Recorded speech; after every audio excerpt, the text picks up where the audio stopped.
Salam sejahtera untuk kita semua. Perkenalkan, nama saya Felix Zegowin dengan NIM D101120101. Pada kesempatan kali ini, saya akan mempresentasikan tugas akhir saya yang berjudul pengaruh perubahan tata guna lahan terhadap besarnya koefisien pengaliran di bagian hulu wilayah Sungai Kapuas.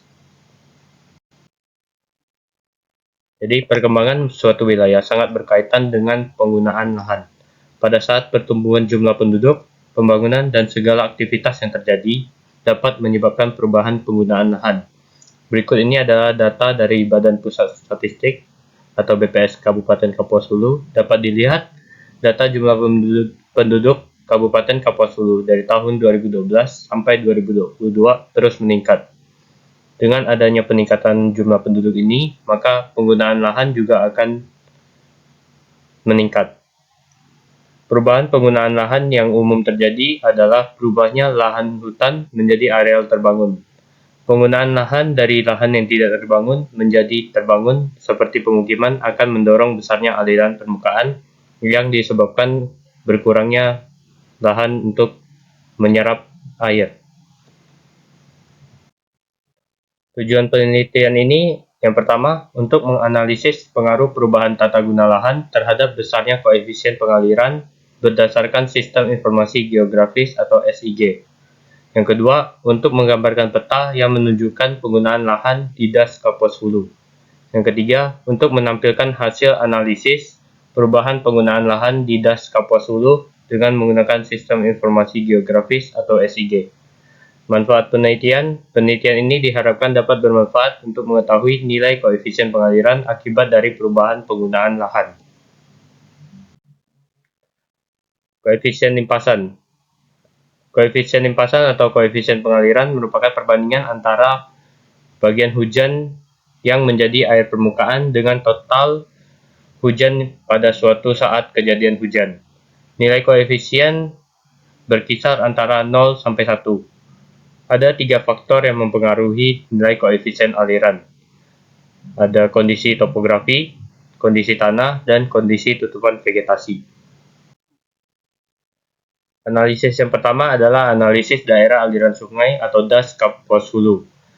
Pada Das Kapuas Hulu terbagi menjadi 12 subdas yang terlihat pada gambar peta berikut, dengan luasan masing-masing subdas terdapat pada tabel di sebelahnya. Untuk luas Das Kapuas Hulu adalah sekitar 3.000 hektar. Berikutnya adalah analisis kemiringan lereng Das Kapuas Hulu. Besar kemiringan lereng akan mempengaruhi laju kecepatan aliran permukaan, di mana semakin curam suatu lereng akan semakin cepat alirannya, sehingga dapat diartikan kesempatan air yang dapat menyerap ke dalam tanah lebih kecil dan akan memperbesar aliran permukaannya.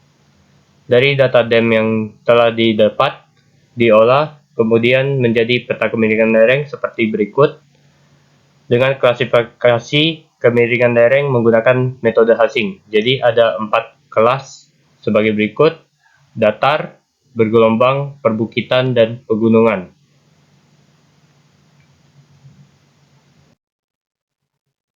Berikut ini adalah hasil luas dari analisis kemiringan lereng. Pada 2 tabel di atas merupakan hasil luas kemiringan per subdas Kapuas Hulu, dan tabel di bawah merupakan rekap keseluruhan kemiringan lereng pada Das Kapuas Hulu. Dapat dilihat pada Das Kapuas Hulu didominasi oleh kemiringan bergelombang 1-10% dengan persentase luas sebesar 40,52%. Berikutnya adalah analisis jenis tanah Das Kapuas Hulu. Jenis tanah berpengaruh terhadap proses infiltrasi air hujan ke dalam tanah. Laju infiltrasi pada tanah berbeda-beda, yang disebabkan oleh adanya perbedaan fisik tanah. Seperti semakin halus tekstur tanah, maka tanah akan semakin resisten dan tidak menyimpan air, sehingga air menjadi air permukaan. Berdasarkan hasil analisis, jenis tanah di Das Kapuas Hulu dapat diklasifikasikan sebagai berikut.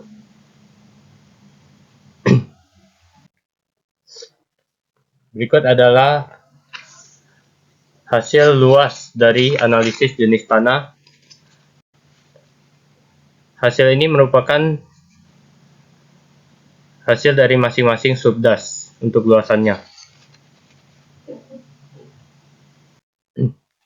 Berikutnya adalah rekap keseluruhan jenis tanah pada Das Kapuas Hulu.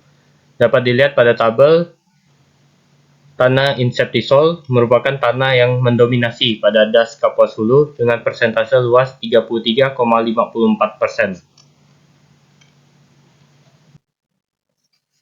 Berikut ini adalah kondisi tutupan lahan Das Kapuas Hulu. Untuk data yang saya gunakan itu adalah data per 5 tahun dari tahun 2012, 2017, dan 2022. Analisis berikutnya adalah analisis tutupan lahan Das Kapuas Hulu. Jadi tutupan lahan juga menjadi salah satu faktor yang mempengaruhi besarnya nilai koefisien pengaliran. Misalnya pada daerah yang berhutan, air hujan yang jatuh akan tertahan atau tertangkap, kemudian meresap ke dalam tanah melalui akar tanaman. Sedangkan pada daerah yang kurang vegetasinya atau daerah pemukiman, air hujan yang jatuh sebagian besar menjadi air permukaan. Berdasarkan hasil analisis tutupan lahan pada tahun 2012, 2017, dan 2022 pada Das Kapuas Hulu adalah sebagai berikut. Ini adalah grafik perubahan tutupan lahan Das Kapuas Hulu tahun 2012, 2017, dan 2022. Dapat dilihat terjadi perubahan penggunaan lahan tiap tahunnya.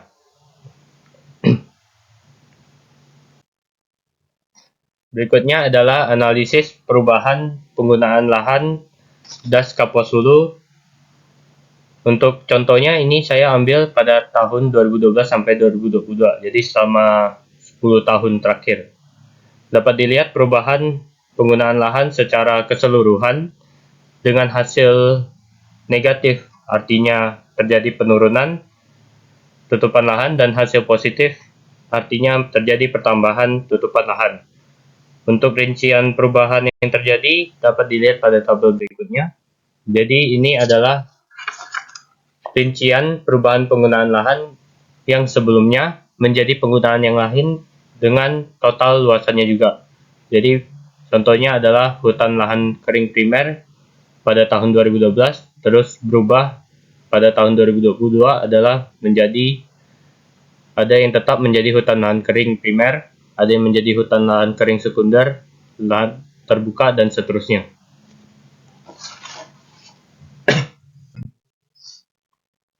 Berikutnya adalah analisis koefisien pengaliran.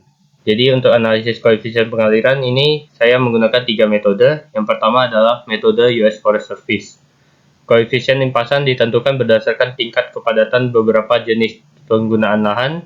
Pengaplikasian metode ini diperlukan penyesuaian jenis tutupan lahan maupun nilai koefisien pengaliran yang digunakan dengan klasifikasi dari metode US Forest Service. Untuk tabel di sebelah kanan itu adalah nilai dari koefisien pengaliran metode US Forest Service, dan tabel yang di bawahnya adalah hasil yang sudah disesuaikan dari metode US Forest Service-nya.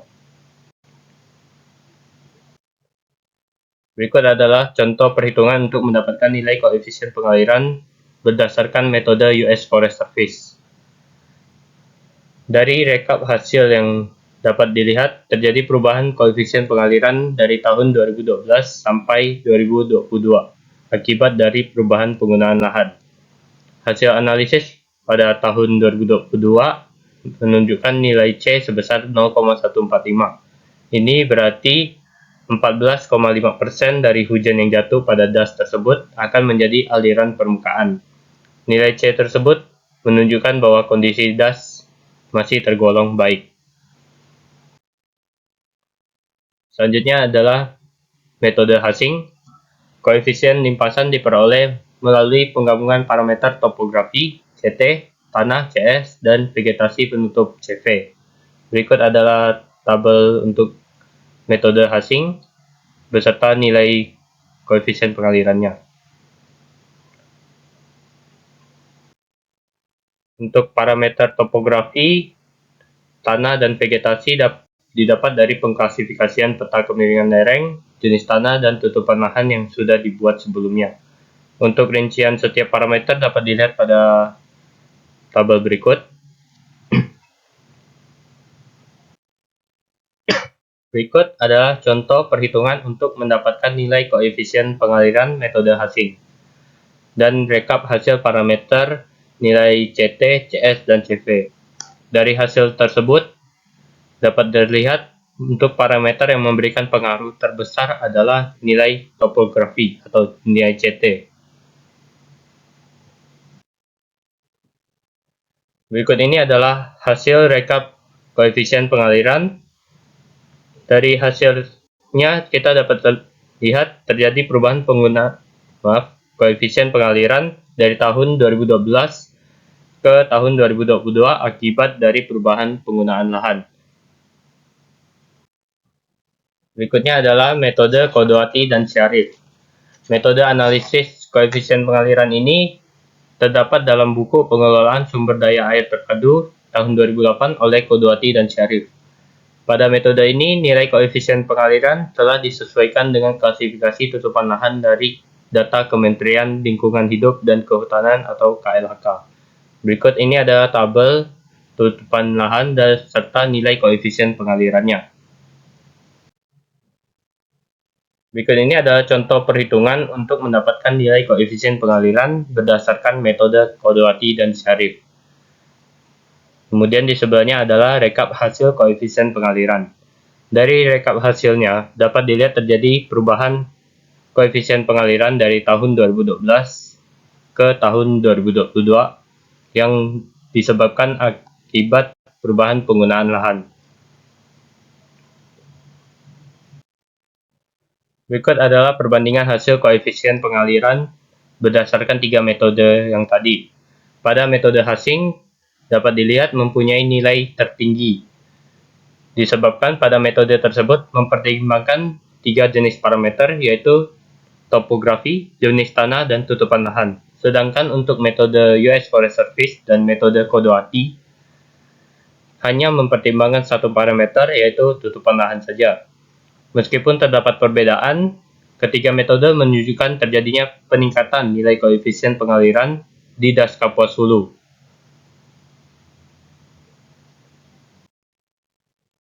Kesimpulan, yang pertama, dari hasil analisis dapat diketahui bahwa terjadi peningkatan besarnya koefisien pengaliran dari periode 2012 ke 2017 dan 2017 ke 2022.